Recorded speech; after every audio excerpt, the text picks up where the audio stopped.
up, everybody? It's your girl Nina, your favorite diva, and I'm back for Power Book 2 Ghost. This is season 2, episode 1. Free will is never free. Which brings me to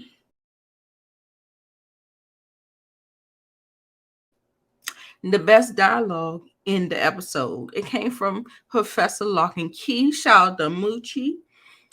Um, do we make our own choices? Are they preordained? What does it mean if we're not making our own choices? Who are making the choices for us? Who is making them? And who is giving them the power to do so? That is the question. So I like this is a thing that I kind of like about Power Book 2 Ghost, and with Tariq being in college. He's in this canonical studies, and I believe that's about philosophy and stuff like that, because most of the things that he's talking about is philosophy. So this is the season 2 premiere. I love the classroom scenes. They typically mirror the different themes and dilemmas that's going on in the episode, and I love that through line. And yeah, this is your spoiler field review. You know, I normally do reviews with no spoilers, but for episodic TV episodes, I give you full spoilers. I'm not giving you a recap here. I am just doing a review. We're going to go over some key plot points, and we're going to get down in the comments and talk about it. Make sure you like, comment, and subscribe. Let the diva know you stopped by in the comments. And let's get to it, shall we? Okay, so the episode was turn up. It was turn up, but it wasn't given what I wanted to. I think because I had such a good first season of Raising Canaan. Not Canaan. Is The Rock. The Rock. Everything I liked about Raising Canaan came from the adult players, not Canaan at all.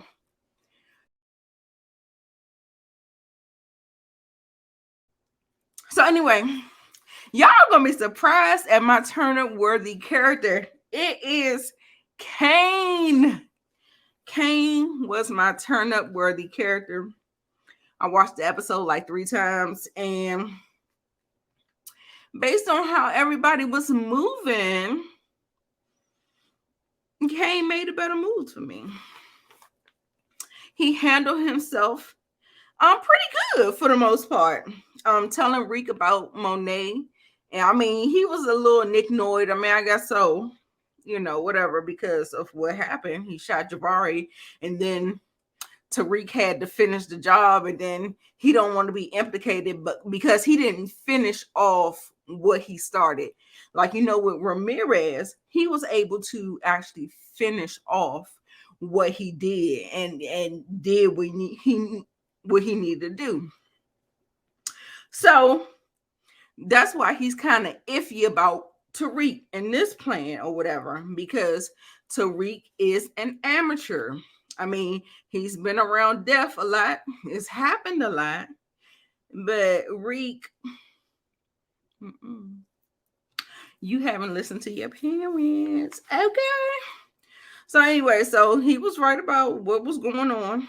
Also too, handling the last GTG member, the one who got away, that did the he was the driver, the getaway driver for the other GTG. Rest in peace. Okay, so like I said, we're jumping around. There's no order. I am kind of putting people's storylines together as I give them these titles. So no, yeah. So like, oh no, I was talking about when he went to the hangar and MECCA was like, "Look who I got. I don't like loose ends." Da da da da. How you handle him shows me who you are, because you remember in the first get up. You know, Kane almost looked like he was taken by surprise. I mean, yeah, you walking out of the club, you definitely can be taken by surprise, but at the same time, I just felt like it was not at the same level of like what MECCA was looking. MECCA looked like, okay, I can handle it, whatever. So, but Kane looked a little shook. He looked a little flimsy when he walked out the the club from the first scene or whatever. He looked a little flustered, but he snapped right into mode or whatever. He was like this: whatever you do to him shows me who you are. Kane was like, say less. Say yes. That is the line. That's the line. And he went over there, cut old boy his ties loose. He's like, first of all, I don't need nobody tied up so I can beat his ass and kill him. Let's do it.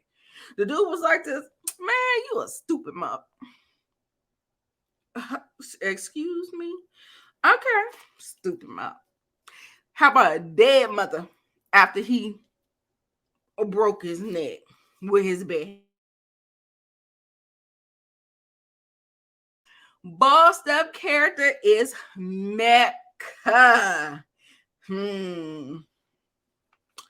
That nigga came and he played the part, and I was just like, yeah. From the first interaction, I was just like, okay, he got me hook, line, and sinker. I was like, yes, that is, y'all. My aspirations of a drug dealer girlfriend. It's just the money, baby. It's not the lifestyle. But anyway, that's me in my old days. I'm over that now.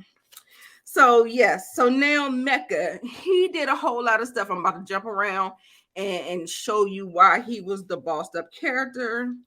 Of course, I already mentioned when they left the club, and the GTG people rolled up on him. He handled them. Like they came up there with, what are those called? Shotguns? I don't know, shotguns and regular guns and all this other stuff. The GTG, they the weakest link. They do too much talking. And when you do too much talking, Hush! You talk too much. Homegirl, you never shut up. Goddamn! you act a clown. And what the clown do, they come back to bite. See, when you do clownery, the clown comes back to bite. Okay. So that's what happened. All that running of the miles they was doing, he came, he grabbed the gun, killed the dude with the shotgun. Then the other dude, he's still talking shit. I was like, wait, what? And then that left enough time for Kane to snap into action, kill the other dude. Then the dude that he stole, because when he stole the shotgun from the dude, all he did was like elbowed him in the stomach and he went down on the ground. Then Lil Guap sitting up here talking about, oh, wait, we ain't got to do it.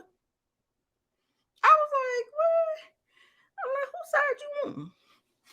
And then so he was like this, oh, now you want to have manners. Now you want to have manners. Okay, please this. And shot him right in the chest.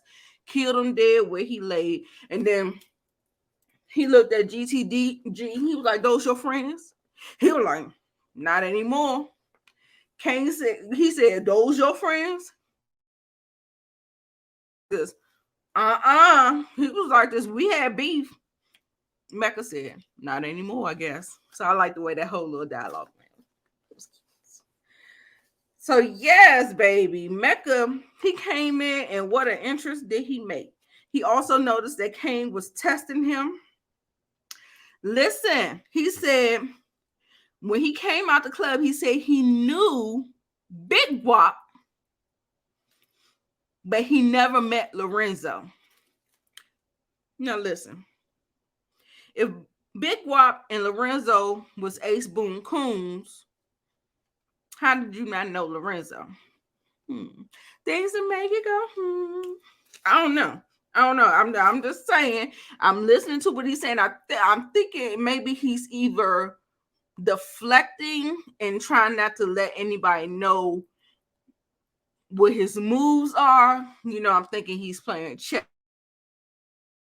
on because the GTGs and the Tejadas were close. Listen. Now, how it plays out, I don't know. We know how the writers are on this show, and I digress. Okay. Okay, so Creep Ambassador Award goes to Detective Kevin Whitman. He is the one that has taken up the mantle after, I guess, Laz Alonso is no longer on the show. He was just like standing in, I guess, for something. And now we have this Detective Kevin Whitman. He is investigating. He invites Professor Lock and Key to coffee after he discovers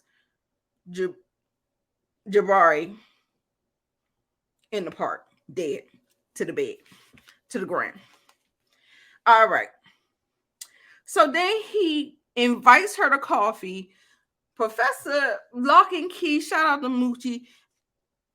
She's walking and talking on the phone on a voicemail, apparently, to her sponsor of the Sexual Addiction Anonymous.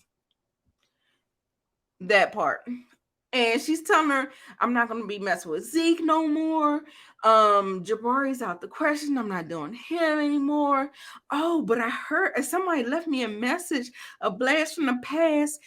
Kevin, and he's an adult. I was like, girl, he's an adult. Child, I'm going to need you to reevaluate your life, Professor Lock and Key.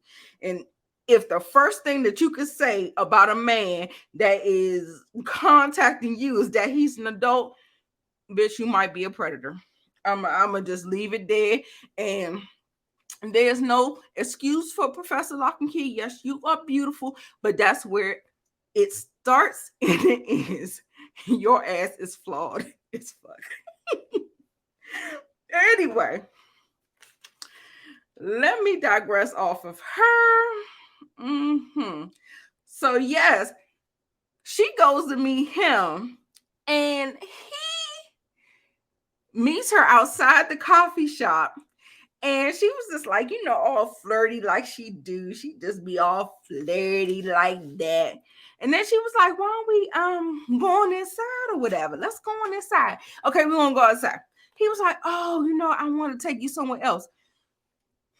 Hence, therefore, she might have thought he was taking her to some hotel, baby. That's what she thought.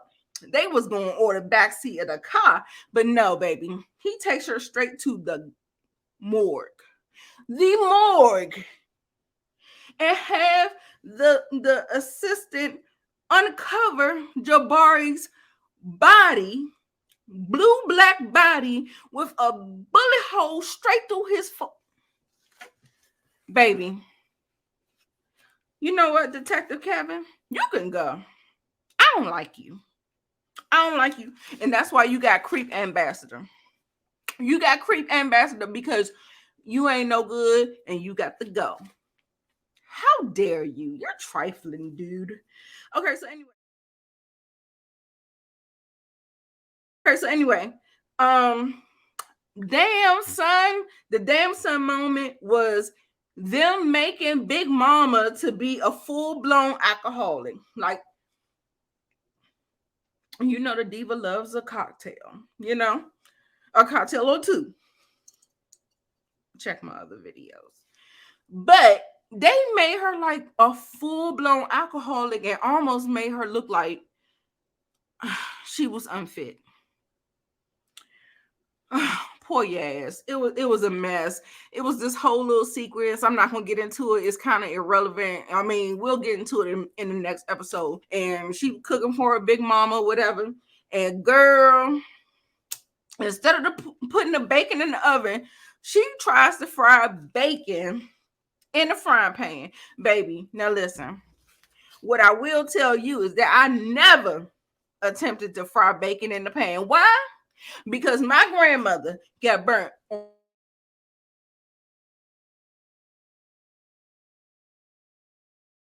you gotta be ducking and dodging. Bitch, I don't put no damn bacon in the frying pan. Girl, no. Girl, no. I'm one of them people. This diva learns from others' experiences. I read the Yelp reviews. I don't need to have a hard head to try to figure out things in life. Baby. I want the easy road. I read the Yelp reviews. I saw my grandmother get popped in the face. No damn. By the time I was cooking bacon, somebody had already told me about putting the bacon in the oven. Genius, right?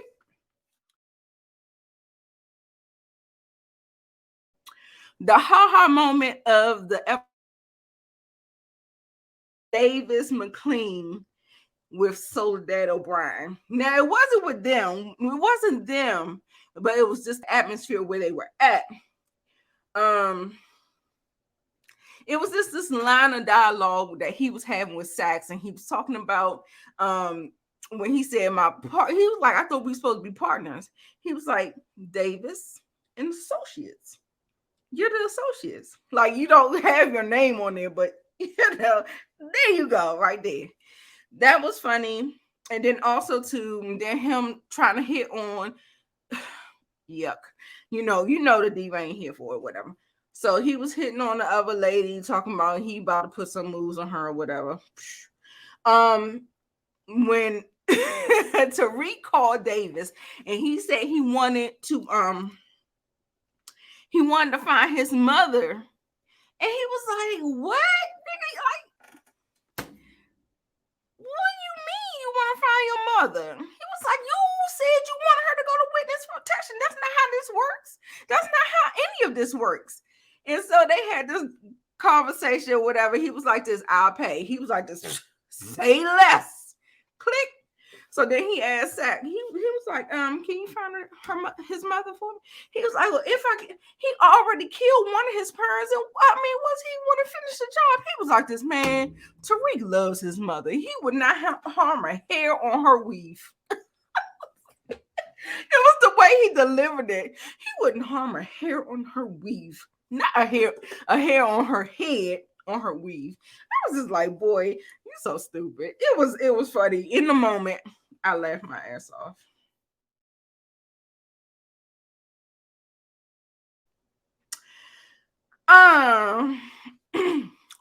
What the fuck? Who is playing this new edition? Can You Stand the Rain? One of my favorite songs from them. Oh my God, shout out to New Edition. They're riding past Monet's house playing in a red Camaro or red whatever, playing Can You Stand the Rain, baby. And that's a love song for your ass. You know, I almost thought it was Lorenzo. I almost thought that it was Lorenzo might have got out. Because we don't know. We don't know. So because it felt like it was jogging something. I was like, oh. I said, did he get out? You about to get you some real pink, girl. So I ain't know.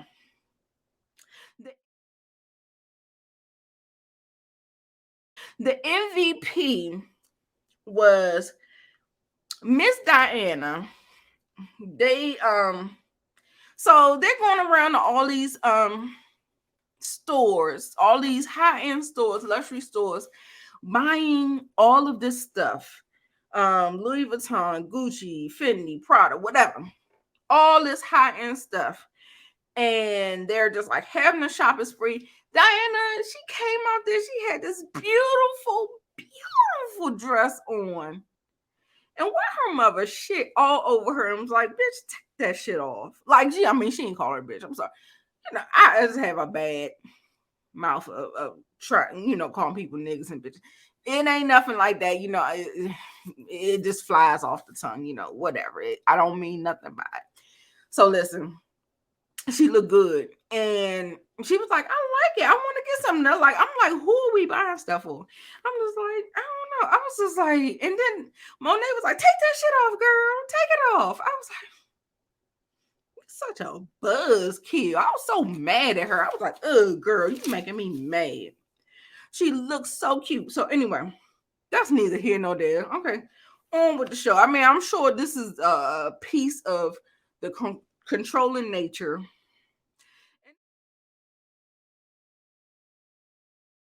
And you know what? I want to give her turn down worthy character as well.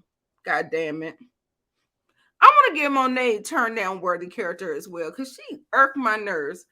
Turn down worthy character along with Tariq with her controlling nasty ways. Like, I'm not here for it. I'm not here for it. So I said Diana was the MVP. Okay, so when she ended up being the MVP is when after they bought all the stuff, they ended up going to the bar, swapping out the stuff that they bought for all the weight that they had in the bar. Because you remember in season 1, Tommy and Rico shot up the bar. And so they got to move the product. The bar shut down. So that is their plan for what they're doing. They're actually going to place all of the weight into the shopping bags and stuff like that, and into the, you know, as a camouflage, as a distraction. And so you know, they're driving a Porsche SUV, and Diana looks the part. And what happens is Monet, after they leave the bar, she says she wants to stop and get Drew something. I was like, bitch, you was at all the high end places. You ain't get him nothing. You ain't get him no watch or nothing, no nothing. No nothing. So Diana is like, Mom, are you sure we got all this weight in the car? She's like, yeah, girl, just pull over and let me out so I can get him something real quick. It's only gonna be real quick. Bitch, how about when we figure out what she got? She got him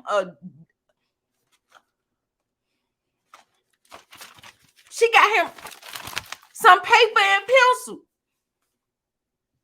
to draw. When he got a whole bullet. I mean, he just had surgery from removing a whole bullet out of his chest from getting shot last season. What? What the fuck? Girl, I need you to get your shit together. You hear me? So yeah, so Diana became the MVP because she finessed that cop that came, and you know, he had his lights on, like it was time for him to like he was trying to pull her over or do something. And sometimes the police just have their lights on, even if it's just whatever. It just doesn't matter. They just put them on. And so Monet, because she is going through this PTSD from shooting Rico, which we saw earlier in the episode. She had another episode which I will call bullshit on, but anyway, I digress. We'll get there. And so she makes this bad decision of she almost pulled the gun out, but Diana was able to save herself and not be privy to a search and all this other stuff. And that is the beauty of having a woman with you. If Drew was with her and she went in that store like that and left him behind that wheel, I guarantee you Drew's ass would be on sitting on the curb, because that's what they do. No matter what. I don't know why it keeps freezing up, but I just want to say, to make a long story short, Monet came out, saw and panicked. She grabbed the gun, acted like she about to start busting, but basically Diana diffused the situation. And her mother walked up to the car. She was like, "This, what happened?" She was like, "Oh, he just wanted me to move. It was like a no parking zone or whatever." And she said, "But I did just what you told me. I smiled a lot, I flirted a lot, and I let him think he can get it." And she was like, "Oh, I'm so proud of you." Diana was like this. She was showing all 132 teeth in her mouth. She was like, "Girl, stop all that damn cheese and get the fuck out of here." I was like, Monet, girl, I'm gonna need you to get some real quick. She's a mess. You hear me? Anyway, so I call bullshit. I call BS on. First of all, we're gonna start at the top. We're gonna start at Reek leaving Jabari's stuff at the scene of the crime, i.e., phone, ID, business card, everything. I was just like, ooh. I mean, we know that they can figure out who he is, but did you have to make it that? Thing in his pockets that could have led to you. Like, you didn't look at none of that. Tariq. See, that's why you in the turn down. You turn down Tariq. See, that's what. Boy, you a mess. Anyway, the other thing I call bullshit on was Monet having a gun locked up in a safe. We in a whole drug lord house. What the fuck? We should have guns in couch under every up. You don't have no kids that you living with, or do you have kids? Maybe you think you got kids, but baby, you have groomed them to be in the business, and so that therefore makes them in the business. I can see if maybe Diana had a baby and all this other stuff, and you got grandkids running around, and then you want to lock your shit up. I was like, what the fuck?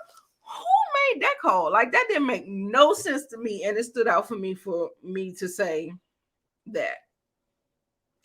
Now I can see having money in the safe, but your guns, bitch, gun in every room. You hear me? Let's see. She raising her kids to be killers, drug dealers, and girl, make it make sense.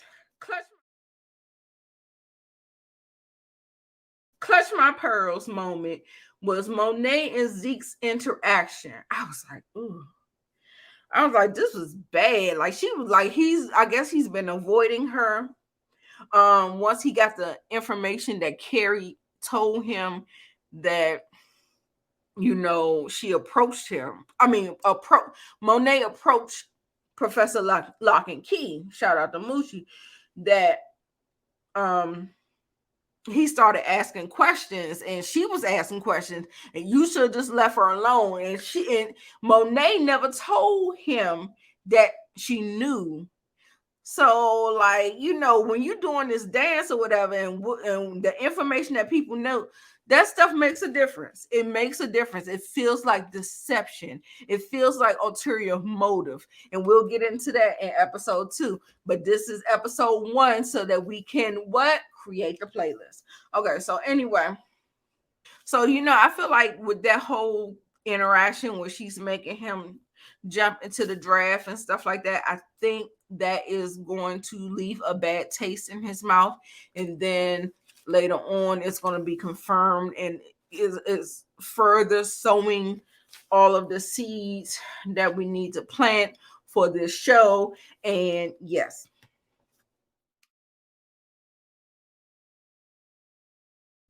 So a wow moment was, yes, Davis visiting his brother in jail. And who is his brother, you might ask? It's Redman. It's his real brother in real life. It's like, no, it's his fake brother in real life. Redman, yes. Redman, and he looks sick. And it seems like, based on the dialogue, he's sick. And you know what this reminds me of? This reminds me of when Charlie Murphy popped up in Power Book 1, and he was in jail and he looked sick. So that it immediately gave me that. So Sax is the plan to get him out of jail. He said, you are not going to die in here. And Redman's like, I give it as good as I get it. I guess he had like a black eye or something. I couldn't tell. He just looked sunken in his seat. And also the wild moment was Kane trying to get in to his house. And he kept on like rattling the chains and stuff like that. And then Monet, of course, still Nick Noy. She comes down with the gun and she sees Kane. And he like, Mom, let me in. Let me in. And she leaves his ass on red. You know how you have your cell phone and the cell phone say if you read it or you didn't read it. She left him on red. Like, yeah, I see you, nigga. And good night. Click, cut the lights off. Good night. Anyway. No, did I do the clutch my pearls moment with Tariq going out hunting? Yeah. The ha and I call bullshit moment on this episode was Tariq. You know who Tariq is, right? That's that black mofo right there. Goes hunting. No, you heard me right. He goes hunting with Braden's entire family with guns, live rounds. He goes hunting with the Westons. Baby, when I tell you the congressman shot first. He shot the deer first. They all waiting. He was like, I can't believe y'all got me out here. I'm like, this nigga. Exactly. You's a goddamn dummy. Oh, now you are the doggy of the day. You are the doggy of the day. Yeehaw. You a dummy. You ought to be shot. How about that? Because your ass shouldn't have been out there. How about that? Then they in there waiting and hunting, and then next thing you know, either the congressman or Braden's father shot. But I know the follow-up shot came from Congressman Sweeney. And guess where it was headed at?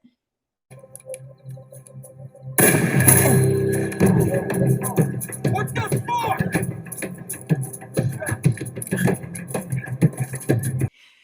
It hit the tree that Tariq was standing by, right by his head. What deer do you know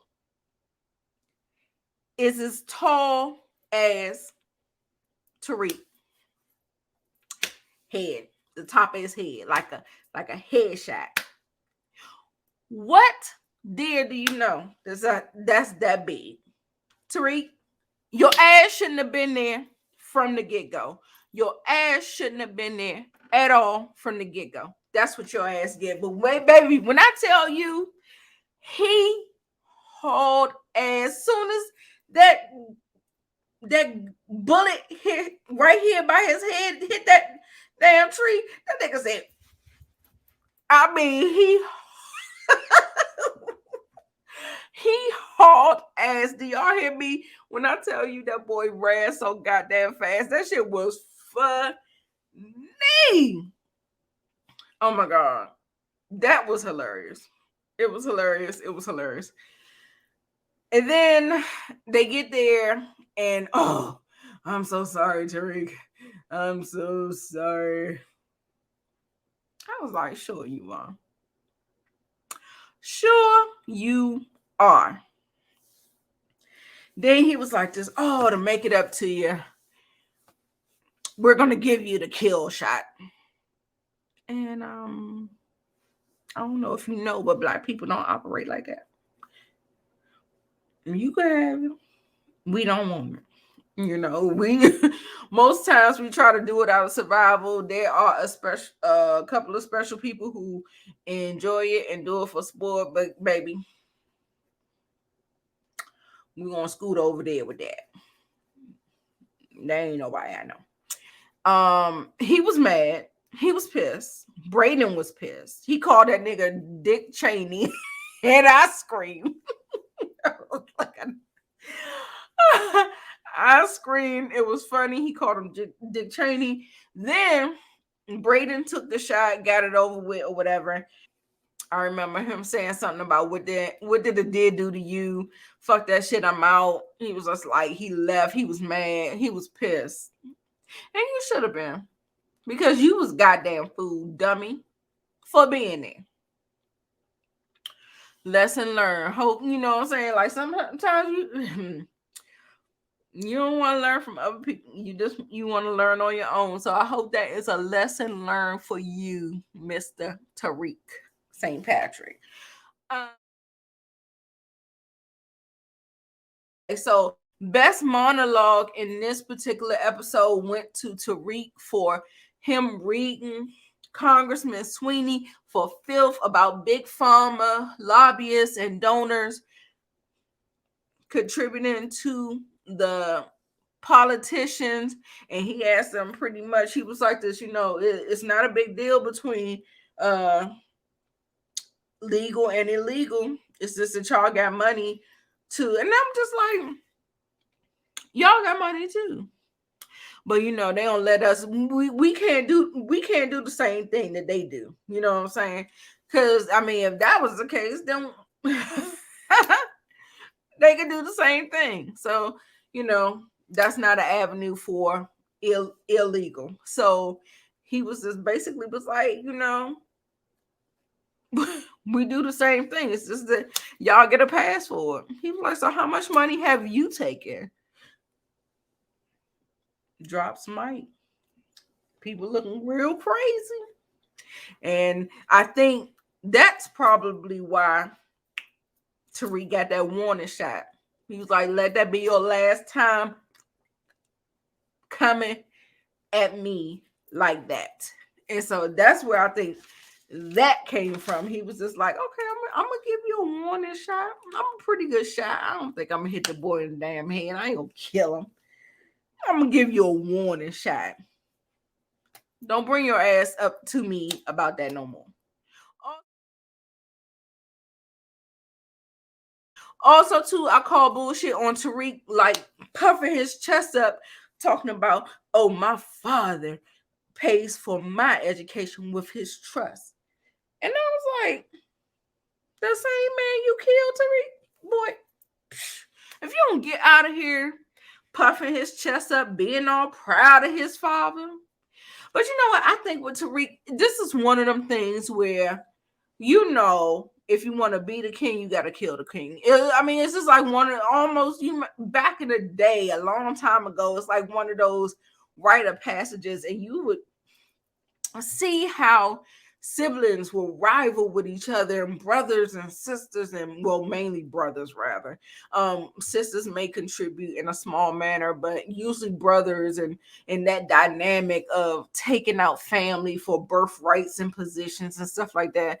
We've seen it in Vikings, we've seen it in Game of Thrones. It's just, for higher level people, there is a hit of jealousy.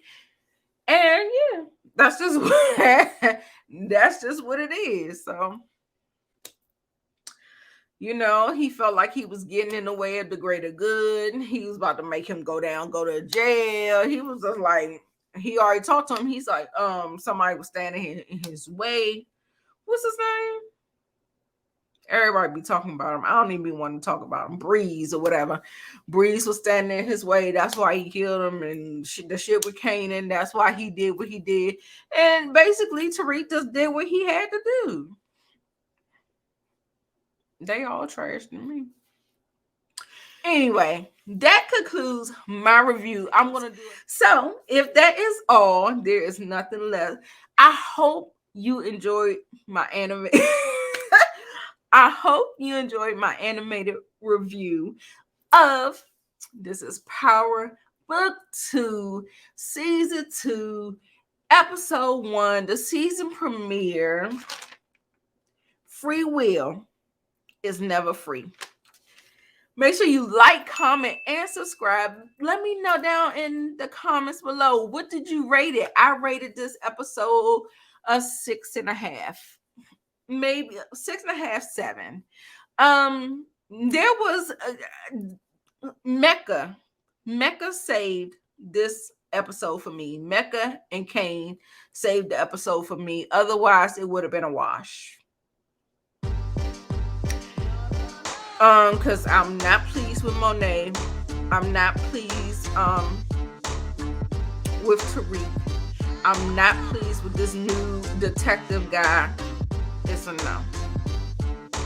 Okay. So anyway, let me know who's your standout characters. If you want to classify them the way I classify them, bossed up, turned down, turned up, creep ambassador, haha moments, MVPs. Leave it down below in the comments. I don't care if you agree or disagree. Just leave it down in the comments. We are here for the engagement, baby. I'll get down in the comments with you. Until next time. Bye.